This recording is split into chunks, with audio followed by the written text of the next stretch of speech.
Hi, M5991. Please introduce yourself. Hello, good day to all employer of Hong Kong.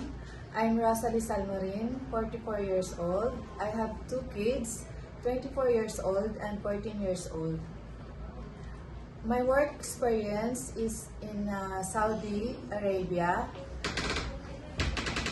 I serve 7 family members, 2 couple, and 5 children. Okay. Household chores that you do?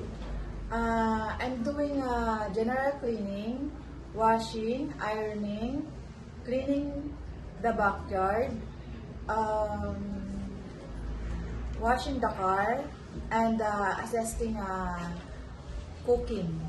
Okay. And you have also experience in Lebanon, right? Yes, sir. Okay. Tell me about your experience. I work in Lebanon with 4 members of the family, 2 couple and 2 children, aged 3 years old and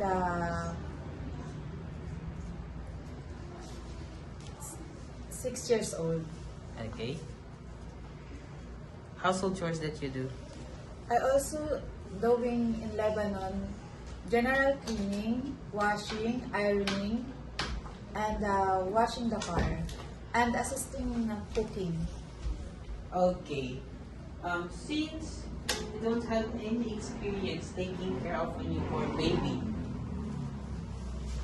my question is, it is okay to you to take care of a newborn? Yes, sir. Okay. If the newborn is crying, what will you do?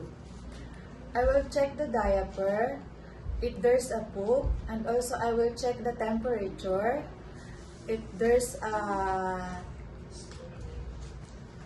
tummy ache or Okay. headache, Okay. or I will give them a milk if Okay. if it's hungry, Okay. or if it's not stop crying, I will call the parents so they can check their baby. Okay.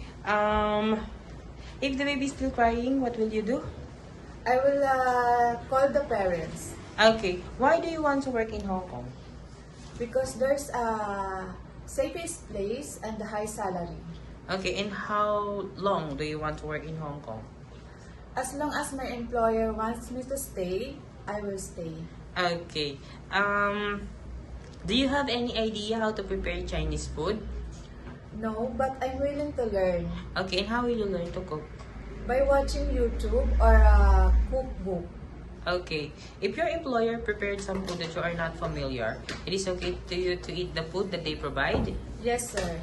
It is okay to you to share jobs as a helper? Yes, sir. How about sharing room with kids? It's okay, sir. How about work on a holiday or a Sunday setup by your employer? It's okay, sir.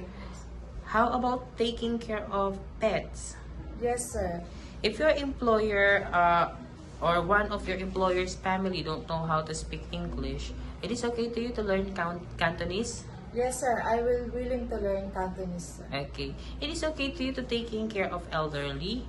Yes, sir. Okay, my last question is, what will be your message for your future employer? To my future employer, please select me because I'm hardworking, honest, trustworthy, and I will respect your rules and regulation in your house, family. Okay. Thank you very much, Miss Rosalie. Thank you, sir. Okay.